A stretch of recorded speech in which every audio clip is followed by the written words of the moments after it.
Monthly এগুলো monthly না, এগুলো ব্যাচ ওয়াইজ হয়। আচ্ছা ব্যাচ ইয়ারলি না, একটা ব্যাচ ইয়ারলিও বলা যায় না। আচ্ছা ব্যাচ ওয়াইজ Batch wise। তুমি প্রশ্ন করতে পারো একটা ব্যাচে কতজন একটা থাকে? ব্যাচে আমার ওই ব্যাচে আলাদা খরচা, এই ব্যাচে আলাদা খরচা। এটা বললে 6 ওটা এটা 6 মান্থের মুরগি ওটা 1 হ্যাঁ, অ্যারাউন্ড এই দুটো এখন সেমই চলছে, আচ্ছা, same। কারণ কি দুজনেই same price grown up. Sir এগুলো কি বাচ্চা বয়স থেকে এনেছিলেন আপনারা? একদম ছোট ছোট থেকেই আচ্ছা, যখন এই ঠান্ডাকাল হয় তখন 2 রুপিস পিস থেকে আমরা কিনে এনেছিলাম। হ্যাঁ তো তারপরে অ্যারাউন্ড 100 পিস আমরা এনেছিলাম। হ্যাঁ তার মধ্যে একটা রেশিও থাকে 1:1, তো 50% মেল থাকে, 50% ফিমেল থাকে। এটা টেন্ডেন্সি ওরা বলে এরকম থাকে।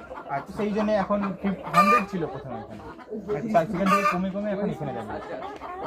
আচ্ছা, যখন ওই ছোট বাচ্চাগুলোকে নিয়ে আসেন তখন এই যে ঠান্ডাকাল হোক, হ্যাঁ। তো ওদের গরম রাখার জন্য কি হিটার ইউজ করেন? হিটার ইউজ করি না, আমরা যে বাল্ব দেখছো না Yeah. এখানে বাল্ব, নর্মাল যে পুরোনো দিনের যে বাল্ব, হ্যাঁ, হ্যাঁ, ইয়েলো বাল্ব, হ্যাঁ। ওই বাল্বগুলো আমরা ইউজ করতাম। একটু লো